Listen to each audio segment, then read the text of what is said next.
Ok, ok. Então, boa noite a todos.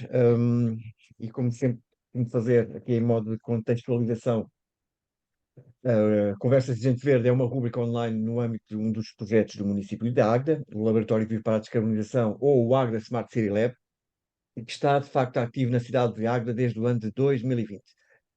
O município de Águeda é também um dos municípios que mais investe na área da sustentabilidade, na qualidade de vida da população, na conservação e proteção da natureza e, por isso, faz todo o sentido a dinamização deste evento online. As conversas de Gente Verde realizam-se todas as últimas sextas-feiras de cada mês e a próxima será no dia 28 de abril, também com um convidado que não vamos por agora desvendar, obviamente. Ok? Fica aí o bichinho a morder. Hoje, as Conversas de Gente Verde têm a sua quinta edição, com um convidado que para nós, e não só para nós, é muito especial, Dr. Ricardo Brandão. Olá, Ricardo, tudo bem? Olá, Só para boa apresentar noite. aqui o Ricardo é licenciado em Medicina Veterinária pela Universidade de Trás-os-Montes e Alto Douro em 2012, em 2002, com formação adicional em Biologia da Conservação. É membro fundador e presidente da direção da Associação Aldeia desde 2003 e 2009, coordenador do programa Antídoto, Portugal, entre 2003 e 2010, colaborador do Instituto da Conservação da Natureza e da Biodiversidade no Parque Natural da Serra da Estrela entre 2005 e 2008. É coordenador e médico veterinário do Centro de Ecologia, Recuperação e Vigilância de Animais Selvagens, Servas, através da Associação Aldeia desde 2009. Membro de equipas veterinárias de apoio a projetos de conservação de espécies ameaçadas, como o lobo ibérico ou a águia de Bonelli, desde 2006. Docente da cadeira opcional de conservação da fauna selvagem autóctone, no mestrado integrado em Medicina Veterinária na Escola Universitária Vasco da Gama, Coimbra, desde 2021. Coordenador distrital, guarda, do EBER, Ave, desde 2015. Estão feitas as apresentações. Eu queria começar por colocar aqui primeira questão, Ricardo. Normalmente sou sempre eu que coloco a primeira questão. Sabemos que tens um interesse especial na área da conservação de animais selvagens e então gostaríamos de iniciar esta conversa mesmo por aí. Então a questão que coloco é como é que esse interesse começou e como é que a recuperação de animais selvagens tem evoluído desde que és coordenador e médico veterinário do Servas. Então, boa noite novamente a todos. Obrigado pelo convite ao município de Águeda e ao projeto Águeda Smart City Lab. E, basicamente, a ideia será conversarmos um bocadinho sobre a recuperação de animais selvagens. É a área principal em que eu trabalho, embora haja várias ramificações. E o que eu faço é coordenar um centro, que é o Servas, que está em Gouveia, na Serra da Estrela, que desde 2006 recebe, trata e devolve à natureza animais selvagens de espécies protegidas e, em paralelo, trabalhamos a educação ambiental com as populações, em várias parcerias, em vários locais da região centro, e tentamos, ao longo dos anos, ir aumentando o conhecimento das pessoas sobre a biodiversidade. É um pouco isto que nos move, a equipa toda. Eu, pessoalmente, comecei por querer trabalhar com animais selvagens e sempre quis ser veterinário de animais selvagens desde pequenino. Depois foi mudando um pouco o meu conceito do que é trabalhar com animais selvagens e onde é que também fazia mais sentido e mais falta, se calhar, trabalhar em conservação. Aquelas ideias iniciais de trabalhar em África, como vemos nos documentários, vai-se diluindo ao longo dos anos e vamos percebendo que em Portugal, na Península Ibérica em concreto, há muitas espécies a precisar também de gente para trabalhar e felizmente estamos num contexto, nos últimos anos, bastante interessante. E foi assim que vim parar à área da recuperação, tirei o curso em Vila Real e desde cedo percebi que não seria com animais domésticos, cães e gatos, que iria trabalhar. Também percebi que, embora goste muito do mundo rural, também não era a veterinária de animais de pecuária que me iria satisfazer e fui-me tentando ligar ao mundo rural, isso tinha e sempre me cativou essa parte, num contexto de conservação. E talvez a criação da Associação Aldeia tenha sido o concentrar todas essas preocupações e interesses. Isto foi em 2003 que criamos a Associação Aldeia, um conjunto de estudantes que saíram da UTAD, muitos do curso de veterinária, mas não só, porque isto também foi um passo importante, foi ao estudar na UTAD em Vila Real, foi interessante conhecer gente de muitas áreas e ao haver um campus universitário com muitos cursos, conviver diariamente, isso também foi interessante para a minha progressão. E foi a partir de participar no núcleo de estudo e proteção do ambiente da Associação Académica da UTAD também fomos criando um bocadinho esta vontade de passar depois, mais tarde, na nossa área profissional, para o mundo associativo. E depois as coisas foram-se ligando, porque, entretanto, a preocupação com a conservação traduziu-se na criação do Programa Antídoto de Portugal, uma plataforma de luta contra o uso ilegal de venenos, e foi isso que me trouxe para a Serra da Estrela, num contrato que na altura foi feito com o ICNF, que me contratou para trabalhar na coordenação dos servos e, em paralelo, parte do tempo era para dinamizar o programa Antídoto. E foi assim que, desde 2006, comecei a trabalhar aqui na Serra da Estrela e, com o tempo, o programa Antídoto foi tomando outros caminhos e agora é no Servas que eu estou totalmente focado, ainda que isso seja sempre relativo, porque são várias áreas em que tentamos trabalhar e, portanto, neste momento faço a coordenação de uma equipa com veterinários, com biólogos, com enfermeira veterinária e muitos voluntários. Acima de tudo, a equipa tem crescido também graças a muita gente que nos quer ajudar, além de entidades que nos apoiam, há muitos voluntários que trabalham connosco e isso tem dado muita força ao projeto. Claro, claro. Tu falaste em venenos, e portanto, isso fez-me lembrar aqui outra ideia, outra questão, que é estes centros de recuperação como o Servas, por exemplo, no fundo, acabam por se constituir também como, digamos, uma fonte importante de informação sobre os fatores que ameaçam as populações de fauna, não é? Tu, quando lá recebes os animais, percebes perfeitamente quais são os grandes problemas, quando eles chegam a Servas, ou que são eletrocutados, ou que são envenenados, tu tens essas estatísticas com certeza. Sim, e talvez seja até essa uma das funções mais importantes dos centros. Não só o Pois. Servas, mas toda a rede de centros, que são cerca de 10 a funcionar atualmente em Portugal, é funcionarem como um ponto de triagem de situações, como um ponto de acumulação de informação e de vigilância.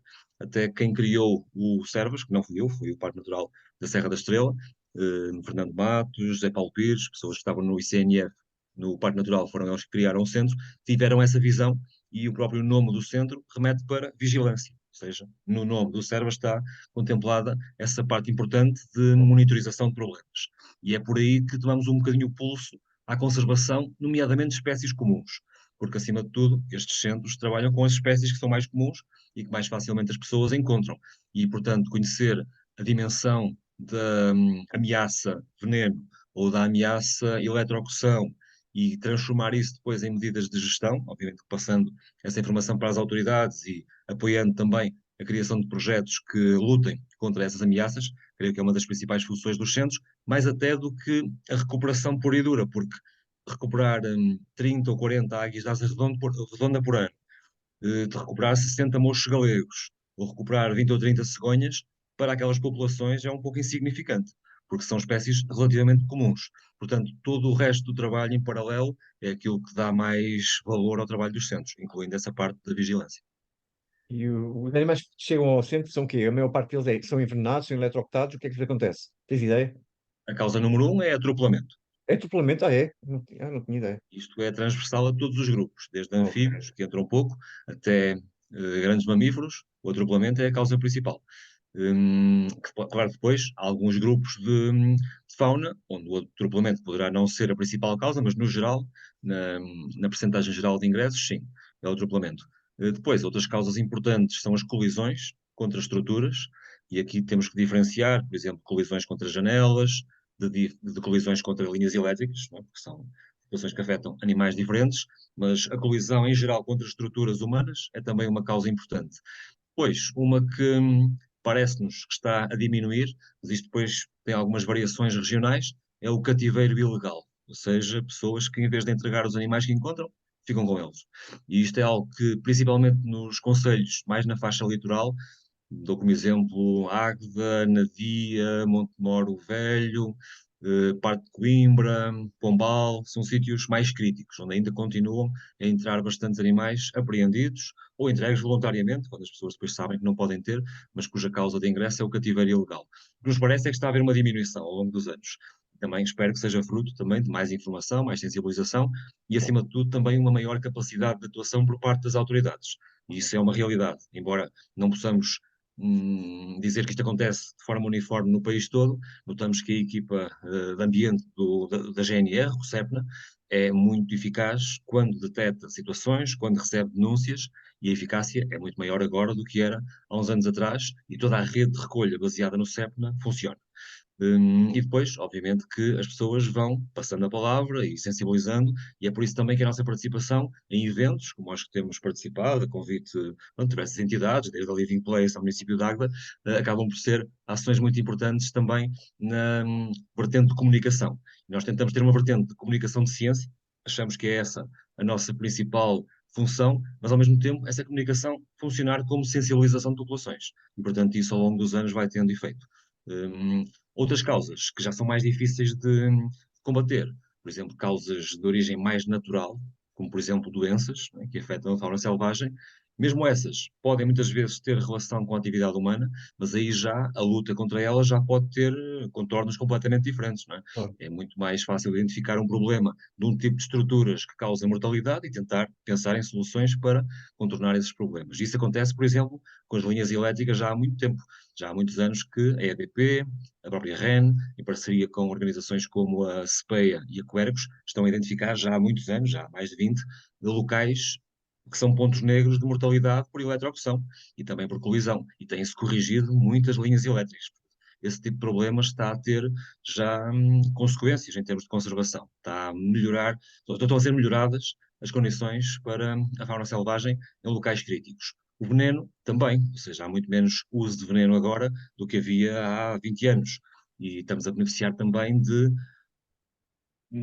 termos ao lado Espanha, que é uma potência mundial a nível da conservação da natureza e que tem investido muito dinheiro também na luta contra este tipo de ameaças. E Portugal está a beneficiar disso também, está a aprender um pouco, funciona se calhar de forma mais lenta em termos de ações de conservação, com muito menor investimento, mas estamos a beneficiar em termos de recuperação de algumas espécies, como pode ser, por exemplo, o caso do abutre preto ou da águia imperial, espécies que são afetadas pelo uso de veneno, e claramente Espanha é o motor das soluções contra as ameaças que os fizeram regredir e quase extinguir em algumas zonas. Oh, Paulo, tens aqui uma pergunta no chat. Ok, então deixa-me cá ver. Ok, a Jéssica. Boa noite, Ricardo. Tenho uma questão. Qual é o animal ou grupo de animais que costuma aparecer mais frequentemente para recuperação no Cervas? Então, em termos de grupos, são os apodiformes. Vou usar um nome esquisito para depois decifrar o nome. São os andorinhões. Basicamente, a espécie que entra mais nos últimos anos é o andorinhão pálido. E se juntarmos a essa espécie o andorinhão preto, temos aqui o grupo dos apodiformes, que são bastante peculiares, são aquelas aves que estão sempre em voo, dormem em voo, fazem cópulas em voo, são animais extraordinários que vivem nas nossas cidades. E por isso entram muitos quando caem do ninho, quando sofrem de colisões, e também há muita gente que sabe o que fazer quando os encontra e tem encaminhado cada vez mais. E então, nesse grupo, o gráfico é de aumento exponencial, de ano para ano, fruto de maior conhecimento sobre o que fazer e também maior preocupação das entidades que fazem o encaminhamento, nomeadamente o SEBNA, a própria PSP e também o ICNF. E esse é o grupo que nos dá mais trabalho. Estamos a falar de animais insetívoros que têm que ser alimentados exclusivamente com insetos, dão bastante trabalho, e é por isso que a equipa tem que estar muito motivada e focada na recuperação desse tipo de animal, que não é difícil de recuperar se tiver a técnica adequada, o treino e o alimento adequado. E depois ter a paciência para fazer sessões de alimentação que podem ser feitas de 2 em 2 horas, 3 em 3, depende um bocadinho do estado do animal. E depois, o grupo das aves de rapina diurnas, águias, falcões, e o grupo das aves de rapina noturnas, corujas, mochos, são aqueles que entram mais frequentemente. Bom, isso. Estou a pensar nos andorinhões, tão pequenininhos e dão um trabalho. Dão muito trabalho Agora porque não fico a comem pensar. sozinhos. Não comem Pois, sozinhos. pois, Na natureza, os adultos caçam em voo e sim. depois vão vomitar uma bola feita com insetos aos ninhos, diretamente na boca das crias. É Claro. esse tipo de comportamento que temos que replicar aqui. Introduzir diretamente na boca grandes quantidades de insetos. É muito difícil, quase impossível, ter um andorinhão que coma sozinho num centro de recuperação. Já, por exemplo, uma andorinha já é mais frequente alguns indivíduos começarem a aceitar larvas de tenébrio, né, que são coleópteros que usamos para alimentação, aceitarem esse alimento à pinça. Né? Basta aproximar um insetozinho do bico e elas pegam, deglutem e comem. E algumas chegam até a comer diretamente de um prato ou do chão da jaula. Com andorinhões é impossível. Com Pois. andorinhões não há nem essa possibilidade técnica, que tem a ver com a biologia deles, e depois também é um grupo difícil de treinar. Os andorinhões não se podem pôr numa jaula de treino, Pois. porque eles iriam cair ao chão e ficavam no chão, não conseguiriam levantar facilmente. E mesmo que se andassem a levantar e a cair outra vez, iriam magoar-se. Por isso, o treino e musculação dos andorinhões também é feito de uma forma diferente de outras aves. É um treino feito na mão. É o único grupo de aves em que podemos segurar-lhes na cauda, a cauda é suficientemente robusta e está bem inserida no corpo, e podemos simplesmente fazer movimentos para cima e para baixo e eles batem as asas e treinam o voo. Mais do que a musculação em si, Isso também é uma forma de percebermos como é que está a performance deles, o nível de musculação, o vigor, do batimento de asas, eventualmente, em alguns casos mais duvidosos, perceber alguma assimetria e alguma lesão mais difícil de detectar a partir desses movimentos. Portanto, até nisso, são animais bastante peculiares. Pois, que engraçado. Nunca pensei. A Eu não Jéssica estou a também está a dizer, imaginar. nunca pensei que os andorinhos fossem tão frequentes. E não Sim, é isso? e a tendência é serem cada vez mais. E Estamos é a falar de um grupo, desculpa, Paulo, que não, em não. Espanha, por exemplo, colegas nossos de Barcelona e de Madrid, que têm centros de recuperação, que em vez de receber os 700 animais que nós recebemos por ano, eles recebem 5 a 6 mil animais por ano. E Pois. só andorinhões recebem para aí 2 mil. E têm equipas a trabalhar entre junho e setembro, em que só trabalham com andorinhões. Há pessoas contratadas só para recuperar andorinhões, começam às 8 da manhã a fazer refeições e acabam às 8 da noite. E estão sempre rotativamente a fazer alimentação de andorinhões. Não há outro trabalho para aquelas pessoas durante 5 meses, 4, 5 meses. Realmente não era uma coisa, para mim é totalmente nova, nunca pensei dessa forma. É verdade. Eu E estou-me a são dos grupos de imaginar. aves em maior declínio. A sério? Sim. Estou a imaginar a quantidade de insetos que é necessário conseguir captar para os alimentar. Se Tenho quiseres, eu posso dar um número. pensamentos. Mas Eu diz, posso só dar um número porque já nos demos a esse trabalho de calcular, não para andorinhões, mas para uma andorinha. Uma andorinha das rochas, que entrou sem penas e saiu a voar, comeu 3 mil insetos. Só uma andorinha. pois, vocês E, portanto, têm. esta quantificação às vezes é necessária para também fazermos contas à vida, né? E em termos de número, é brutal o que se pode gastar e também em termos de financiamento, é dos alimentos mais caros que usamos, porque, por exemplo, para alimentar aves carnívoras, temos a sorte de ter acesso a coelho, que vem de produção, de cuniculturas, e até nem pagamos por ele, é uma oferta que nos é feita e um apoio que o ICNF faz ao transportarmos esses coelhos. Já no caso dos insetos, produzimos, mas uma quantidade que não chega para a época de mais demanda, no verão, e temos que comprar. E é o produto mais caro dentro daqueles que Ah, compramos.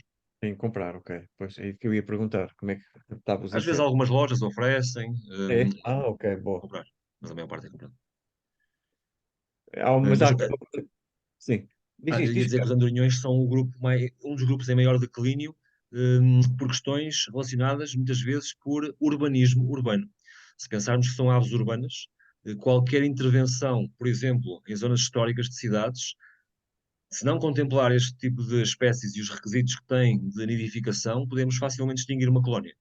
Imaginemos um edifício que é requalificado e os buracos que eles usavam para nidificar desaparecem, essa espécie desaparece dali porque não tem um local onde nidifica. E isso está a acontecer já há muitos anos nos países a norte, na Europa, onde o declínio pode chegar a 80% em alguns lugares, e também é aí que já se têm desenvolvido algumas técnicas. Fica aqui o repto para o município de Águeda pensar também nisso quando houver requalificações urbanas, que é, por exemplo, desenvolver e usar, que já está desenvolvido, em termos de estruturas e objetos de construção, como, por exemplo, tijolos. Os ingleses têm aquilo que é o SWIFT, que é o nome de andorinhão em inglês, Swift Friendly Brick, ou seja, tijolos amigos dos andorinhões, em que os construtores civis, em algumas zonas da cidade, já têm que usar aquele tipo de tijolos, que não é um tijolo normal, é um tijolo com um buraco lá dentro, funciona como câmara para os andorinhões usarem como local de nidificação. Isso é muito interessante. Arquitetura urbana, já a pensar em conservação de espécies urbanas, Sim, já tinha visto para abelhas, sim, com tijolos com vários buracos também, o mas princípio é o com mesmo, andorinhas não. Pois, ok. verdade. Uma coisa curiosa, o pessoal gostaria de saber se encontrar uma ave de águas redondas eletrocutada ou no chão com algum problema, como é que nós nos aproximamos da ave e o que é que podemos fazer para salvar a ave? Quais são os procedimentos necessários, Ricardo? As pessoas normalmente não Sim. sabem. Se for uma ave que esteja evidentemente ferida, um indivíduo que não seja uma cria, e nesse caso um acidente, como por exemplo a eletrocução, como estás a referir, o importante é a pessoa pensar em não se magoar a si própria, portanto ter à mão uma peça de roupa, uma toalha, imaginando que não vai ter luvas de captura à mão, pelo menos uma peça de roupa é importante para mandar para cima do animal, para poder envolvê-lo, as garras e o bico ficarem dessa forma contidos, e depois arranjar uma caixa onde colocar o animal. E é o único passo realmente que dependerá da pessoa. Depois, entregar o animal às autoridades é o melhor que há a fazer. Não tentar tratar, não tentar dar comida, não tentar dar água. Nós temos sempre a repetir esta informação porque é importante e pode ser decisiva. Por exemplo, esta semana telefonou-nos uma senhora muito preocupada que tinha acabado de encontrar uma ave muito pequenina, que dizia ela que era uma cria, um bebé de uma ave, e estava muito preocupada, que achava que ela ia morrer, o que é que podia fazer? E pela descrição que ela nos fez, não é? Da cor, das penas, do tamanho, nós até lhe sugerimos que não fosse uma cria, mas sim um adulto de uma espécie de ave que é a estrelinha. Uma estrelinha pesa 6 gramas, o adulto.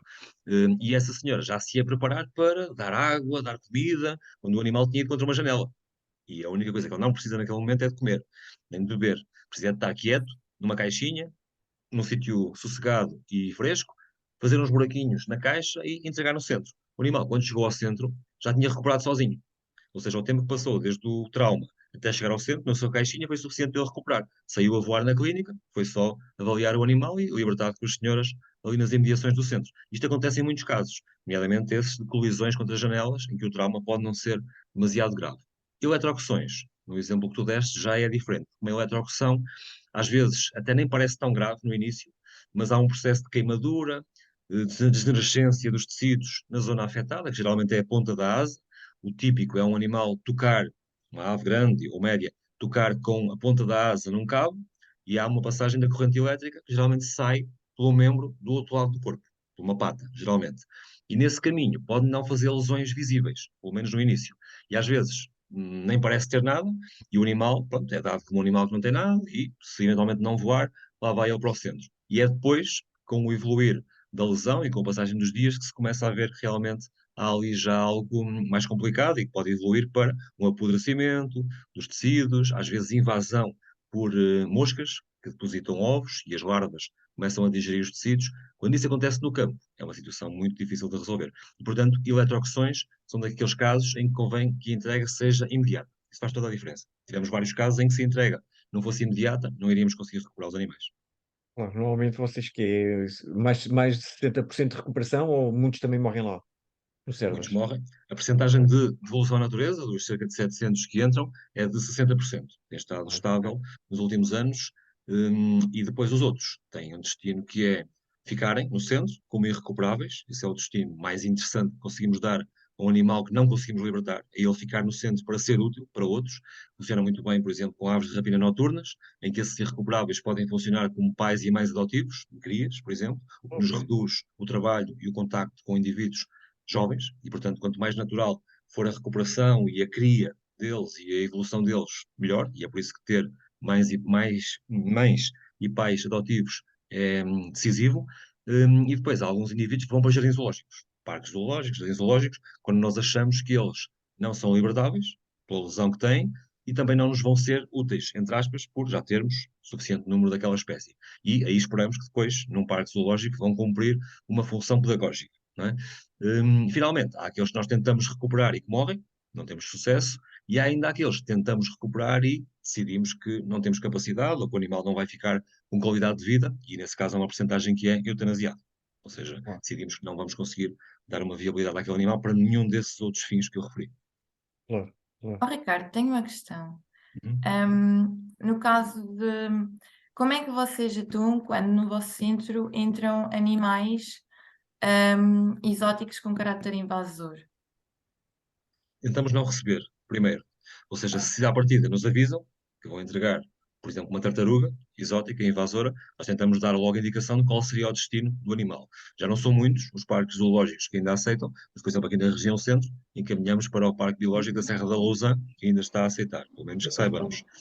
Quando são, por exemplo, apreensões de iguanas ou papagaios ou qualquer animal desses que a GNR tenha que encaminhar, normalmente não é para um centro de recuperação de espécies autóctones que eles vão. É contactado o ICNF, depois o ICNF é que os vai encaminhar, quase sempre para jardins zoológicos. Ou seja, no nosso caso, centros de recuperação como o Servas não recebem espécies que não sejam autóctones e que não sejam protegidas. Ou seja, Então mesmo exóticos espécies, também não recebem de todo. suposto, não é suposto, Ok. mesmo espécies protegidas, ou melhor, mesmo espécies autóctones que não sejam protegidas, por exemplo, espécies cinegéticas que se podem caçar, como os javalis, raposas, supostamente não deveriam ser encaminhadas para centros de recuperação. E, portanto, na teoria, um centro de recuperação deveria receber apenas espécies protegidas autóctones. Ok? Mas tentamos, de alguma forma, servir de ponto de informação e, às vezes, de encaminhamento de espécies exóticas, nomeadamente tartarugas. Tentar que as pessoas simplesmente não fiquem sem solução e libertem tartarugas exóticas nos rios. Isso já o fazem, muita gente, ou deixa fugir sem querer, por isso não queríamos agravar esse problema e tentamos, quando não recebemos, encaminhamos logo, ou se recebemos algum, a seguir contactamos esse zoológico que eu referi e eles vêm recolher. Pois, por acaso, eu questiono, não sei se também me consegues responder. Eu estive a fazer o meu estágio curricular no Parque Biológico de Gaia. E eles também, até a determinada altura, recebiam espécies exóticas invasoras também com esse intuito pedagógico. Pronto, acontece é que, pelo que eu percebi, é que já há entidades que também já estão a negar a entrada destes animais. Portanto, o que é que vai acontecer, no fundo, quando não houver mais espaço, mais entidades a receber? Não sei responder. Supostamente o ICNF estava a trabalhar também na criação de santuários para esse tipo de casos, desde macacos a tartarugas, não é? Porque não se passa isto só com tartarugas, passa-se com animais apreendidos de circos, animais apreendidos em particulares que têm animais exóticos sem papelada, sem a legalidade necessária. Há aqui uma série de situações.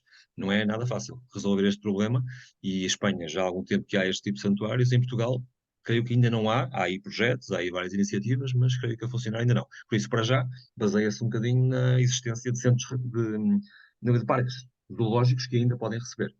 Em paralelo, o importante, e é essa a mensagem que tentamos difundir, é que as pessoas não deviam incentivar este mercado. Ou seja, a qualquer criança que trabalhe connosco, nós vamos desincentivar ao máximo a compra e o pedido aos pais ou aos avós de tartarugas exóticas ou qualquer outro animal exótico. Devemos apostar muito mais, e essa é a nossa vertente pedagógica, em atividades ao ar livre, atividades que promovam o conhecimento da biodiversidade autóctone e não na posse de animais, e menos ainda animais exóticos, que vão ser um problema. Mais cedo ou mais tarde, seja por questões sanitárias, por questões de conservação quando fogem ou são libertados intencionalmente, não há nada de bom associado ao comércio de animais exóticos. Pois, e Já agora, sentimos. Sim, sim, desculpa, diz. através dessas ações então, de sensibilização, com esse tipo de atividades, o que é que tu tens a dizer em relação à resposta que sentes que as pessoas dão em relação a esse tipo de sensibilização? Achas que há de facto um entendimento claro, que as pessoas acabam por ficar sensibilizadas ao ponto de começarem a ter atitudes mais sustentáveis nesse sentido? Gostava de dar-te uma resposta otimista e feliz, mas temos tantos exemplos diferentes que não consigo. Ou seja, eu hoje venho de um dia em que tive de manhã à tarde com outra colega a trabalhar no Sabugal, a parceria que temos com o município de Sabugal, e foi o dia todo a trabalhar com escolas, libertar aves, e saímos de lá a dizer que isto vale a pena. Ou seja, trabalhar com miúdos que conhecem o campo, que querem estar em contacto com a natureza. Os últimos miúdos com que trabalhamos andavam a apanhar borboletas com os bonés. Também havia alguns problemas associados ao que eles estavam a fazer às borboletas, mas notava ali uma destreza física e uma vontade de conhecer e de ver muito interessante. E isso dá vontade de continuar e noto que há resultados, um conhecimento cada vez maior, quando sentimos que há também uma comunidade escolar muito implicada na educação ambiental, quando há professores de ciências com vontade de levar os miúdos para o campo, tirá-los da sala, pô-los na natureza, isso tudo é um contexto em que vale a pena trabalhar. Quando depois temos situações em que nem os próprios municípios têm ainda uma visão correta do que é educação ambiental, ou do que é turismo de natureza, e como é que depois isso pode ser transmitido à população, aí ficamos com mais dúvidas e mais dificuldades, e às vezes há municípios com os quais trabalhamos há anos, e sentimos que não temos efeito. E aí a resposta já não seria tão positiva, e por isso não te consigo dar uma só resposta. Digo é que há que continuar e trabalhar sempre com as escolas, desde os mais pequeninos ao ensino secundário, e tentar ter o máximo possível de parcerias nas sociedades locais, com os municípios, empresas, e tentar que a conservação da natureza esteja sempre presente no dia a dia das pessoas. Nas mais pequenas coisas, naquele passeio de fim de tarde que dão por ordem médica, que pode ser não só para caminhar e fazer exercício físico, pode ser também para conhecer um determinado local do ponto de vista da biodiversidade. Ou então pode ser uma empresa que tem impacto no território por uma determinada obra, mas tem a noção de que vai ter que, no final, mitigar esse impacto ou minimizá-lo mesmo durante o processo de construção de uma infraestrutura, por exemplo. Isso tem que estar presente, não por imposição, mas tem que ser as próprias pessoas a querer isso. E quando isso acontecer, provavelmente o nosso planeta em geral ficará melhor. Mas isto é um caminho que ainda está no início. Claro. Eu posso só. Desculpa lá, Paulo. O Paulo está sempre a te querer falar, mas nós interrompemos sempre. Já Não, é que eu falo. tenho aqui 80 questões para o Ricardo, são 80, Não. tu ainda só fiz Eu, 4. por mim, estou bem. A pergunta que a Estou a brincar. Andreia fez e a experiência que nós temos, que já trabalhamos contigo há tantos anos, e nós vamos contactando com as pessoas que já fizeram atividades com servas, estas atividades de sensibilização. E aquilo que eu noto é que as pessoas ficam sensibilizadas e depois tentam corrigir ou tentam pelo menos sensibilizar outras. O passo à palavra, embora seja mínimo, eu acho que já vai fazendo alguma diferença. Eu noto das pessoas que já fizeram várias atividades connosco e envolvendo também o Servas, que ficam sensibilizadas e que continuam a querer aprender mais. E isso eu acho que é importante. A pouca diferença já é muita. Esse ponto que tocaste agora é chave e é um objetivo nosso que as pessoas aprendam e que depois saiam de uma ação destas a querer aprender mais. E se há coisa que nós inicialmente fazíamos era libertar animais, isso sempre foi um objetivo deste e de qualquer outro centro, mas com os anos fomos tentando também evoluir nós próprios na capacidade de comunicar a biodiversidade, ou seja, explicar às pessoas como podem também conhecê-la e desfrutar dela, não é? E assim é mais fácil que também queiram depois conservar. E, portanto, sentimos isso também, que há realmente essa aceitação, principalmente daquelas ações de devolução à natureza. É um momento de impacto, é um momento que é único para muitas pessoas e marca. Mas outras ações, desde saídas de campo, inventariação de espécies, ou seja, tudo isto é algo que no conjunto também contribui para esse maior conhecimento e maior vontade das pessoas poderem, depois por sua conta, nas suas famílias, no seu meio profissional também darem esse passo de contribuírem para essa passa-palavra que tu disseste. Isso é muito importante. Usar a ciência para as pessoas também compreenderem melhor as coisas e assim afastar mitos, crenças totalmente infundados muitas vezes em relação a estas espécies. E, por exemplo, nós quando falamos de raposas, não é? Há sempre, no mundo rural principalmente, mas não só, um grande ódio em relação às raposas. Nós apenas podemos dizer que as raposas nem sequer são protegidas, ok? Se isso é correto ou não, já podíamos aqui começar nessa discussão, mas não são protegidas. No entanto, também não deviam ser demonizadas, não é? Uma raposa sozinha consome 6.000 ratos num ano. E, portanto, devíamos vê-los como mais um amigo dos agricultores e não um inimigo dos galinheiros, quando é esporádica a predação a galinheiros. E, portanto, este tipo de números, informações, dados, nós tentamos passá-lo desde uma criança do jardim de infância a um senhor do lar de seriedade.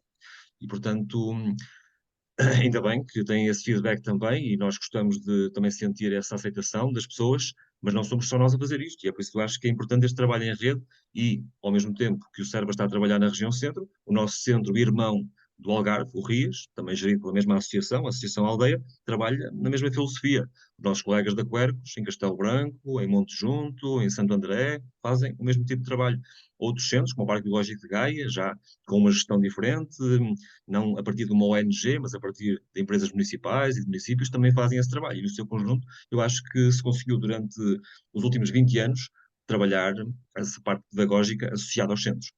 Porque inicialmente até era difícil justificar a existência de centros de recuperação e era questionado, não é? Porquê é que estávamos a recuperar animais selvagens de espécies comuns, não é? Porquê investir dinheiro na recuperação?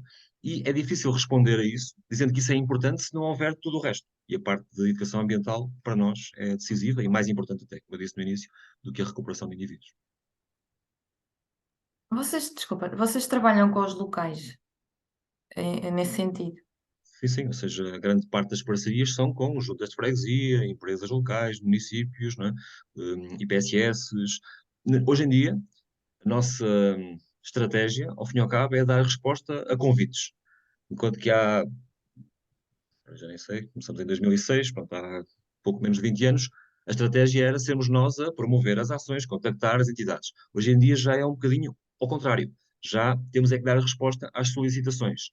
É outra forma de gerir a situação, mas é mais fácil conseguir a aceitação. É muito mais fácil chegar a um evento onde estão já centenas de pessoas e introduzir ali no programa do evento uma devolução à natureza. Não é? Já há uma predisposição das pessoas porque foram eles que pediram. Não é? Eles querem, não é? Ter aquele tipo de ações. Já não vamos lá espicaçar ódio, já não vamos lá dizer que os caçadores fazem isto e aquilo. Não, isso é muito raro. É muito raro termos algum tipo de conflito nestas ações que vamos promovendo. Um ou outro pode surgir de vez em quando, mas mesmo isso é cada vez menos frequente e, portanto, também já aprendemos a ir gerindo isso ao longo dos anos. Temos aqui uma pergunta no chat da Micaela. Podes ler, Sónia. Boa noite. Já encontrei pombos de rua feridos, em que a maior parte recuperaram e foram soltos em santuários. No caso dos pombos, à partida eles conseguem localizar o seu ninho. No caso de outras aves também, no exemplo dessa ave que recuperou facilmente, disse que a soltou no centro de recuperação e surgiu uma dúvida ou apenas curiosidade. Obrigada. Sim, quando são espécies muito comuns e que ocorrem no local onde estamos, seja no centro de recuperação ou em alguma ação no campo onde também se possa proporcionar aquela devolução daquele animal em concreto, o que interessa ali é o habitat, não é? É se é adequado ou não àquela espécie. E também, em muitos casos, lidamos com animais que são jovens, não têm um território, são animais que não estão ligados a nenhum ninho, nenhum espaço em concreto e podem ser libertados onde as condições para a espécie sejam adequadas. E é também essa a nossa forma de gerir, o que eu estava a referir antes, a forma de gerir a disponibilidade de animais para participarmos em ações para as quais somos convidados, não é? É, primeiro, saber se o local é adequado para a libertação daqueles animais que possamos ter prontos para libertar naquele momento e vamos tentando também gerir os timings da recuperação e os tempos de recuperação em função também desta parte pedagógica. Isso às vezes pode ser criticável e a gente tenta expor com total honestidade o que fazemos, porque achamos que é mais importante o impacto que podemos criar com uma devolução à natureza do que ir levar aquele animal exatamente ao local de origem. Primeiro, porque muitas vezes isso não é necessário, por ser um juvenil, por ser um animal de uma espécie migratória, que está simplesmente em movimento e não está relacionado com o local onde foi encontrado, ou porque, por vezes, o local onde ele foi encontrado é o local onde está a ameaça, é onde foi o acidente, e, portanto, pode não ser o mais adequado para uma devolução à natureza. E, portanto, temos que gerir um pouco essa parte biológica, a parte da ecologia dos animais, depois toda a parte pedagógica e de sensibilização que se quer associar a estas ações. Essa gestão é feita, e é feita principalmente com espécies com as quais temos mais experiência de maneio e onde podemos gerir melhor também esses tempos de recuperação. Por exemplo, animais muito estressados ou mais raros já não entram dentro do lote destes animais que gerimos para ações com o público e em ações e em eventos. Privilegiamos, obviamente, espécies mais comuns, espécies cujo maneio seja mais fácil.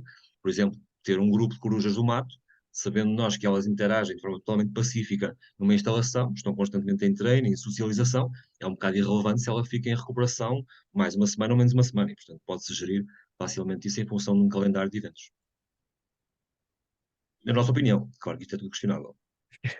Falaste há bocado, eu lembro que falaste há bocadinho dos municípios, trabalhar com os municípios. Nós também temos essa experiência, obviamente não é desprezar os outros municípios, mas de facto, desde que começámos o nosso trabalho em Águeda, parámos que de facto eles têm uma visão em termos de sensibilização ambiental diferente dos municípios dos que nós já trabalhamos.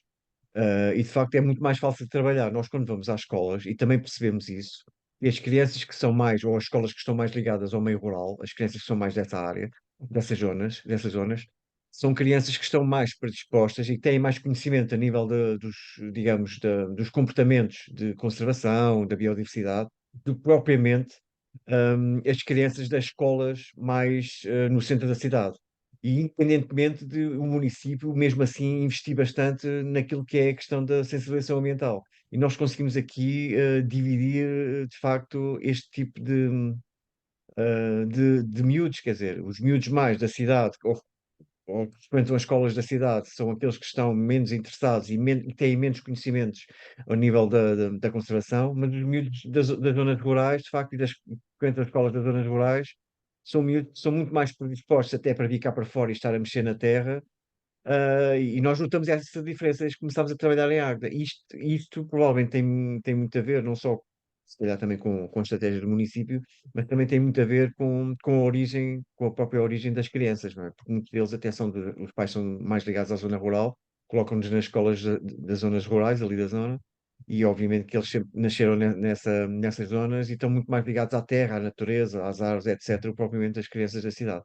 E nós notamos muito essa diferença independentemente daquilo que eu tinha dito, que é a questão da visão do município de querer, de facto, fomentar essa, essa visão, essa transmissão desses conhecimentos. Os municípios são estruturantes e a visão que têm e a equipa que têm faz toda a diferença. Basta às vezes uma pessoa não é? Um técnico, um vereador, e pode fazer toda a diferença em termos de estratégia e de comunicação com o agrupamento de escolas, que, por sua vez, se for motivado e tiver também professores que estejam motivados e interessados realmente em evoluir nestas áreas, isso pode transformar completamente a aceitação que uma turma vai ter a este tema. Às vezes, temos surpresas positivas, outras vezes negativas, ou seja, tanto acontece termos em cidades miúdos com muito conhecimento, com muita vontade de ir para o campo, como temos miúdos do campo que ao fim de semana vão para o centro comercial e que o contacto que têm com o campo também é relativamente reduzido, não é? Por isso, essa realidade também vai sendo diferente. Agora, o que sentimos quando temos parcerias com municípios, e são algumas, que uma pessoa que sirva ponte entre vários setores, nomeadamente com os agrupamentos de escolas, pode fazer toda a diferença. Sem dúvida, sem dúvida. Sim, nós sentimos grande diferença quando começámos a trabalhar em Agde e ainda bem que continuamos lá, porque de facto tem sido para nós também uma grande aprendizagem, porque acabou por nos forçar, entre aspas, obviamente, a encontrar caminhos ainda mais rigorosos ao nível da sensibilização ambiental.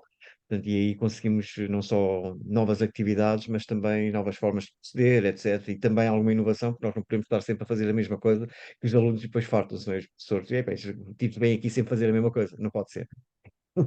É isso, e quanto mais continuidade conseguirmos, melhor também. E quanto Claro, mais interligação houver com os programas curriculares, mais os professores também agradecem, não é? E se exato, essa presença constante nas escolas, se entre exato. todos, não é? Entre todas as organizações que trabalham nisto, conseguíssemos dividir o melhor possível o território, perfeito. E nunca há problema de sermos demais, não é? Ainda hoje, por exemplo, com colegas do Sabugal, que trabalham connosco, no município, eles nos diziam que há outras ONGs que estão a operar no município e complementamos perfeitamente, ou seja, haver várias a trabalhar por cima ali de um setor pedagógico só pode trazer coisas boas, não é? Claro. Nunca será demais. No contexto em que estamos, nunca será demais. Eu acho que a questão dos municípios investirem cada vez mais nesta área da sensibilização ambiental está para evoluir, ou achas que isso ainda tem muitos anos para decorrer para que os municípios de facto acordem para essa área? Acho que a pressão social é no sentido de haver mais Cada vez preocupação, mais. mais investimento, não é? Sim, E, cada vez mais. e isso é para toda a diferença, não é? Somos nós que votamos nos executivos que estão nos municípios. Isto vai mudar se nós quisermos mudar enquanto sociedade. E, portanto, temos cada vez mais municípios que têm equipas com pessoas da área do ambiente, da biologia e não só, e isso vai condicionar totalmente outros setores, até dos próprios municípios, que podem estar menos sensibilizados, não é? Setores mais relacionados, se calhar, com empreendimentos, obras, eventos, e ter ali uma vertente mais conservacionista pode realmente influenciar, ainda que com menos poder, muitas vezes, não é? E acabam por ficar subjugados, muitas vezes, a decisões que não vão na mesma linha que eles pretendem, mas é uma voz que se começa a ouvir. E trabalhar com todos os setores da política local, não é? Da mesma forma que se trabalha com o município, também se trabalha com a sociedade, que em paralelo vai melhorar a abordagem que o município vai ter. Agora, isto pode demorar anos, e como eu dizia há bocadinho, em resposta à Andreia, às vezes não funciona, não é? Não estamos a ver resultados nenhuns em alguns municípios e às vezes as coisas pioram, não é? E, portanto, temos que estar constantemente motivados, não é? E a tentar trazer mais gente para esta área. Dou aqui exemplos concretos, não é? Nós temos municípios, como por exemplo o de Gouveia, não é? Nós estamos numa relação ótima com o município de Gouveia, estamos cá instalados, somos bem acolhidos, bem aceitos, mas não conseguimos influenciar algumas decisões relacionadas com alguns eventos que para nós não são coerentes com outros que o próprio município promove. Ainda há poucas semanas atrás, a discussão que temos tido, começou há poucas semanas atrás, tem a ver com um evento que é feito em Gouveia, com motos, é uma competição do Mundial de Material, pronto, com motas, que é feito dentro de uma ribeira. A mesma ribeira onde são feitas ações de limpeza da ribeira. Esse evento passa também dentro de áreas florestais, onde também se faz celebração do Dia da Floresta e ações com as crianças sobre a floresta. Isto não é coerente, não é? E é isso que nós tentamos também explicar, só que não se consegue explicar a todas as pessoas, não é? E há diferentes posições num determinado município que fazem com que um evento seja aceite, promovido e valorizado, mesmo que haja opiniões diferentes sobre se aquilo tem mesmo que ser assim. E, portanto, é uma luta, não é? Sensibilização sempre positiva, nunca entramos em conflito é muito difícil entrarmos em conflito com alguma entidade, tentamos sempre expor não só a nossa posição, como o máximo possível de informação científica, não é? Explicar que estamos em plena época de reprodução, só por isso aquele tipo de espaço já não seria o ideal para este tipo de eventos. Se não conseguimos mudar o traçado nesta edição, vamos tentar a próxima. Ou seja, há aqui um trabalho de maratona, não é? Isto não é uma prova de 100 metros. Pois é isso, é isso. Deixa-me só colocar-te aqui uma questão que me faltou colocar. No Servas vocês também têm programas de reprodução em cativeiro, ou vocês não fazem isso? Não fazem? Isso não. Não. Em Portugal, Ok. o único centro que faz reprodução é o do lince ibérico, É? dada a gravidade da situação em que a espécie chegou, e o centro de Silves integrou uma rede ibérica para a reprodução da espécie. Caso Ok. contrário, não há projetos de reprodução Não em há. Portugal. Não há. Mas vocês fazem ações de formação ou não? Ou não fazem ações de formação? Sobre Ações de formação de recuperação de animais Isso selvagens? sim, Ou, sim, workshops, não sim. é? Ou seja, temos um Workshops, não é? workshop de recuperação, que já começou há muitos anos. O próximo até vai ser em Aveiro, na Universidade de Aveiro, em parceria com a Associação de Estudantes de Biologia, e será a 30ª edição. Ou seja, já há muitos anos que fazemos este curso, e é geralmente para estudantes, mas não exclusivamente, e aí tentamos ensinar um bocadinho do que sabemos fazer, as técnicas básicas, e há uma componente teórica, geralmente de um dia, e depois um dia totalmente prático. É um curso que serve para as pessoas se iniciarem nesta área. Não é para Ah, ficarem a saber como fazer uma recuperação em casa, não é isso que se claro, claro, pretende, claro. mas sim ficarem capacitados para integrar equipas em centros de recuperação. Ah, sim, eu lembro que houve uma vez que também fiz uma ação de formação contigo, foi ali, Barria, Serve, foi, sim. uma foi, observaria. observa Sim. Rir. Ali era um mini workshop, sim. Pois, exatamente, o mínimo workshop. Obviamente que se eu sabia zero, fiquei lá a saber um bocadinho mais, obviamente, não é? Quem sabe Era zero, essa. pois, quem sabe zero acaba sempre por ser com alguns conhecimentos. E eu até aconselhava todos que estão aqui a ver, de facto, poderem frequentar ou participar num desses workshops que eu tive a possibilidade e a sorte de poder estar com o Ricardo e ele ensinar-me alguns métodos de recuperação. Não fiquei a saber como é que se recupera um animal, obviamente, mas fiquei com uma ideia e fiquei muito mais bem preparado, pelo menos fiquei a saber o que é que não devo fazer, não é? Isso é extremamente importante. Aquilo foram umas 2 ou 3 horas, já nem me lembro, mas Uhum. de facto foi Mais ou muito menos. importante porque nós pudemos, eu lembro na altura, tivemos mesmo pegar em aves que tinham sido acidentadas, tiveram ali vários acidentes e nós com luvas pudemos manobrar ali algumas aves e tentar perceber o que é que lhes aconteceu e o que é que poderíamos fazer. E foi muito, muito interessante, nós podemos estar ali diretamente a trabalhar com o Ricardo, pronto, e foi muito bom. Nunca tinha dito isto, mas foi espetacular. Sim, Foi nós mesmo. trabalhamos sempre com cadáveres, ou seja, nunca usamos animais vivos para este tipo de formações, e o uso de cadáveres, ainda que para algumas pessoas possa parecer um pouco macabro e esquisito, a verdade é que é uma oportunidade de treino única, não é? E quando fazemos estes cursos com estudantes, muitas vezes esses estudantes nem conhecem as espécies, não é? E só por isso já era uma questão pedagógica interessante, terem ali à frente algumas espécies que muitas vezes são comuns, e por outro lado, essa parte de um exame físico, uma detecção de lesões, uma simulação de uma ligadura, ou uma ação de contenção ou de captura, é treinada com animais mortos para que depois seja mais eficaz e segura com animais vivos. Isso fazemos sempre. Ah, ah, Não só com estudantes e com o público em geral, mas, por exemplo, ainda há algum tempo atrás também, uma empresa que trabalha na gestão, por exemplo, de autoestradas, perguntou-nos se podíamos fazer uma ação para os funcionários que muitas vezes encontram animais feridos, atropelados na gestão diária dessas autoestradas. E, portanto, não vamos ensiná-los a recuperar os animais, vamos ensiná-los como contê-los, como capturá-los em segurança, como fazer uma imobilização básica para, a seguir, ser feito o transporte. Portanto, o nível de informação e de detalhe vai variando. E depois isto pode ter outras abordagens. Ainda há um mês atrás, mais ou menos, também com parceria da Associação de Estudantes de Biologia da Universidade de Aveiro, eles próprios é que pediram um curso sobre necrópsias. E aí usamos os cadáveres, animais já mortos, para estudar a anatomia, estudar lesões, e ter uma abordagem complementar àquilo que eles já aprendem nas cadeiras de ornitologia, do curso de ah, biologia. Isto com aves, não é? Por isso, os cadáveres são muito úteis para isso, e para nós próprios também, claro. Tens algum caso mais particular que possas contar na recuperação de uma das aves? Alguma coisa que tenha acontecido? Sei lá, uma situação mais perigosa, por exemplo? Não. Perigosa. Perigosa para nós ou para a ave? Ou para o Não, animal? para nós humanos. Opá, ainda hoje, ainda Ou uma hoje história que falámos de um saibas. caso. Hã?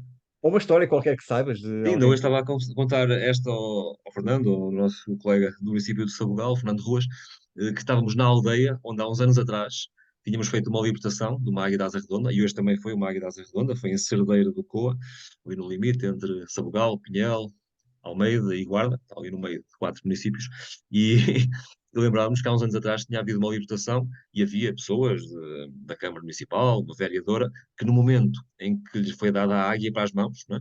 Nós explicamos as regras, damos as luvas, tentamos manter o animal ali tranquilo e às vezes não controlamos assim um movimento de última hora e uma senhora vereadora na altura lembrou-se de dar um beijo de despedida à águia. E o resultado, óbvio, foi um rasgão no lábio e uma hemorragia profusa no local. Portanto, essa história é uma daquelas cómicas que me lembrei agora quando tu perguntaste isso. Isto como história caricata e negativa e do que não se deve fazer. Em relação a histórias de sucesso, há uma que contamos sempre, que é bastante peculiar, de uma águia pesqueira que foi encontrada eletrocutada na Morraceira, na Figueira da Foz, na altura encaminhada de imediato pelas pessoas que a encontraram e que viram até o acidente de eletrocução e a queda na água. Recolheram o animal e encaminharam para Quiaios, onde estava de antes o Centro de Recuperação de Animais Marinhos, que entretanto passou para Aveiro, gerido pela Sociedade Portuguesa da Vida Selvagem e Universidade de Aveiro, que é o CRAM Ecomar, atualmente. E esse animal foi logo avaliado por ser uma ave de rapina e não uma ave marinha, que foi depois encaminhado para o Servas, mas estávamos já em permanente contacto com os técnicos do CRAM, todo o processo correu bem, o animal foi recuperado e tínhamos informação sobre o animal por ele estar a ser seguido com emissor GPS e estar também marcado com uma anilha. Era um macho de 19 anos, tinha sido marcado 19 anos antes no Ninho, na Alemanha, no Mar do Norte, e os técnicos alemães, que estavam em contacto também com Portugal, diziam-nos que a fêmea já lá estava no Ninho, à espera do macho. Já estava aqui em Gouveia, no hospital, e estava a ser já assediada por machos mais jovens. E, portanto, se para nós já era um stress grande ter uma águia pesqueira, que na altura era a primeira, uma espécie dificílima de manter em cativeiro, dificílima de pôr a comer peixe que ela não pescou, não é? Porque são animais que pescam, não comem peixe morto, geralmente. Era uma série de desafios importantes, mais esse de termos que ser rápidos antes que a fêmea aceitasse um outro macho. Entretanto, o animal foi recuperado em cerca de 3 semanas, libertado em Montemoro Velho, e em pouco tempo chegou à Alemanha, e o tempo foi de uma semana e pouco. No entanto, já não foi a tempo. A informação que nos deram foi que a fêmea já tinha aceito um macho muito jovem. Isto também revela uma coisa, que é, às vezes a recuperação é aparentemente bem sucedida, no sentido em que libertamos o animal. Não é? Ficamos todos contentes, libertamos o animal e achamos que fizemos um grande trabalho. Mas, às vezes, o animal vai ser inútil para aquela população. Ou porque perdeu o seu estatuto social, ou porque, como neste caso, a fêmea já não aceitou, e se calhar aquele macho com 19, 20 anos já não iria ter hipótese de conseguir uma parceira mais jovem, digo eu, não é? Isto, em algumas espécies pode ser assim. E animais sociais, como por exemplo os lobos. Isto é sempre um tema muito debatido, não é? Um lobo a ser recuperado, né, e se demorar bastante o processo de recuperação, ele pode nunca vir a ser integrado em nenhuma alcateia. Aquele animal pode vir a ser completamente inútil para a espécie. E, portanto, este tipo de questões às vezes surgem. E uma aparente libertação de sucesso, simplesmente porque se conseguiu recolocar o animal na natureza, pode não se traduzir num sucesso de reintegração do animal. E às vezes há outros casos em que os animais podem ser muito jovens, não é? E são libertados e não têm competências ou não conseguiram adquirir as competências necessárias para sobreviver e morrem, não é? Claro que depois podemos pensar também que a natureza também é assim. A natureza também faz seleção natural, não é? Há espécies em que 80 a 90% dos juvenis daquele ano morrem na migração. E é assim que funciona a espécie, não é? Por isso, às vezes, também temos que ter essa noção da biologia e ter a frieza necessária também para interpretar as coisas. E, obviamente, pôr em paralelo todo o que é o trabalho e a ética que os centros de recuperação têm que ter para gerir o seu dia-a-dia, não é? E não só do ponto de vista dos animais, é também da motivação da equipa. Nós temos que ter uma equipa motivada para fazer o esforço todo possível para recuperar e trabalhar com aqueles animais. Mesmo sabendo que, por vezes, o sucesso ou é difícil, ou, em alguns casos, pode ser difícil de comprovar. Ou seja um caso em que antevemos que a situação vai ser demorada e receamos que depois o processo de reintegração seja difícil por causa disso, ou por conhecer a ecologia da espécie e saber que a sua aceitação de novo na natureza não é provável, como no caso dos lobos. Lembro de um caso há uns anos atrás, de um lobo que foi encontrado ferido, foi recuperado pelos nossos colegas da UTAD, em Vila Real. Ele foi intervencionado, uma operação cirúrgica numa perna, e o animal demorou pá, uns 4 meses a ser libertado. E de um lado estavam os biólogos, que queriam libertar o animal rapidamente, e do outro lado estavam os veterinários, que queriam que o animal ficasse a 100% antes de ser libertado. E era esse equilíbrio que tinha que se gerir, porque libertar cedo demais podia ser condicionante do sucesso, libertar tarde demais também podia ser condicionante do sucesso por razões diferentes. E este equilíbrio às vezes é difícil de gerir. Claro. Sim. Deixa-me só dizer uma coisa, Paulo, porque aqui a Jéssica ouviu falar em formação e cadáveres e está aqui a fazer uma pergunta, que é Próxima, para quando é que é agendado agendada a para próxima formação? 13 e 14 de maio na Universidade de Aveiro. Pronto, Jéssica aponta. 13 e 14 de maio na Universidade de Aveiro. Entretanto, vai haver outra vez o Observa Ria, mas não iremos fazer nenhum workshop naqueles moldes. Vai haver oficinas gerais de fauna selvagem, Hoje de é diferente libertação, de este MAV. ano. E esse é em abril, o Observa Ria, 13 a 16. Mas, sim, é perto daí o workshop de Aveiro, por isso aproveitem. Geralmente, pronto, permite-se um número elevado de inscritos, mas às vezes esgota. Por isso, convém, quem queira mesmo, aproveitar logo no início. As inscrições são aonde, Ricardo? São Quem no... gerirá as inscrições é a Associação de Estudantes de Biologia, o NEB, Ok, o está Núcleo de bem. Estudantes de Biologia da Universidade de Aveiro. Ok. Portanto, no nosso Facebook e no deles irá em breve estar a divulgação e depois haverá um formulário para preencher e eles gerem a inscrição. Ok, ok. Não sempre tem muita Nos últimos anos tem sido assim, ou seja, tanto podemos ser nós a organizar diretamente, através da Associação Aldeia, como mais recentemente tem sido o modelo que temos utilizado, têm sido os próprios estudantes, a organizar nas suas universidades, também nos facilita um bocadinho a captação de interessados e facilita a participação dos estudantes, que assim não têm que ter a despesa de alojamento, a vinda Ah, aqui mais para o interior, pronto, tudo tem vantagens e desvantagens, mas tem sido um bocadinho essa a gestão nos últimos anos. ok, ok. Bom, mais alguma questão? Sónia, ias dizer qualquer coisa? Não, não. Eu não sei se é para eu Não sei colocar se, questões a Ricardo. não sei se mais alguém tem. É uma questão de. Ricardo, então a próxima devolução de ave, quando é que é? Será connosco ou Amanhã, será...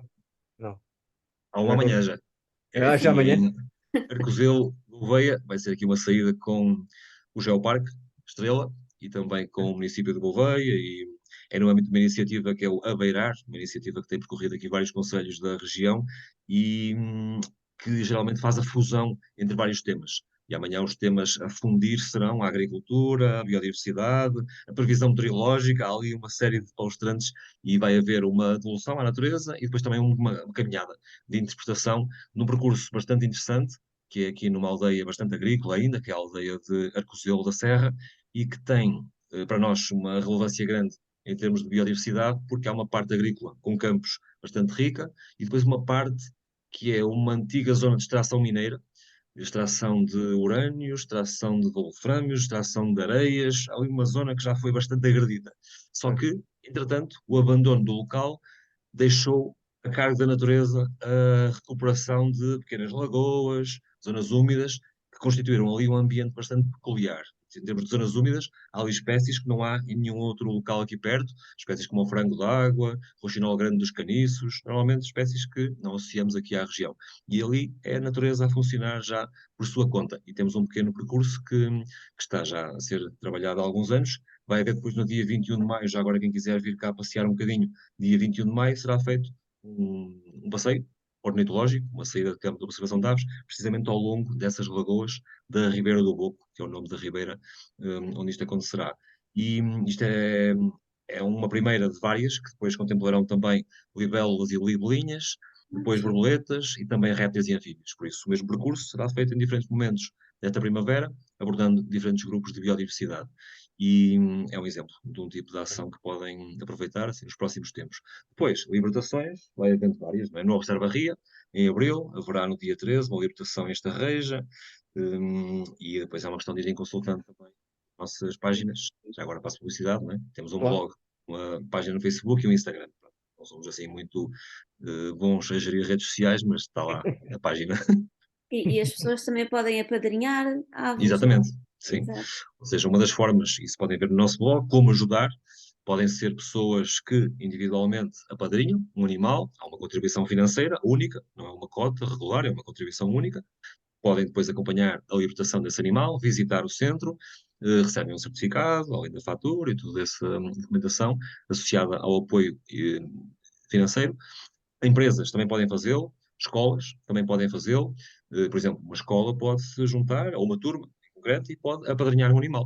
E depois nós tentamos também que esse tema, relacionado com aquele grupo de animais, seja desenvolvido num contexto de sala, com uma pequena saída de campo. Há várias modalidades. Consultem se quiserem. E, por exemplo, há uns anos atrás, com a Living Place, né, posso falar também destes exemplos, Claro. foi uma ação promovida, creio que na altura com o Tupperware, não é? Sim, Em que houve um apadrinhamento dessa empresa, graças à vossa intermediação, e na altura essa foi uma daquelas que, em resposta também ao Paulo, à questão de histórias curiosas, eu acho que essa é uma das nossas histórias mais emblemáticas, não é? Porque se eu percebi bem na altura, a empresa queria até libertar balões, não é? Largar balões. era. Pronto, e a alternativa que vocês deram foi, em vez de libertar balões, não sei lá quantos balões, mas se calhar para aí 1000, não é? Eram uns sim. 800, que eles eram quantos, 800. foi libertar um milhavo preto, né? A solução é perfeita.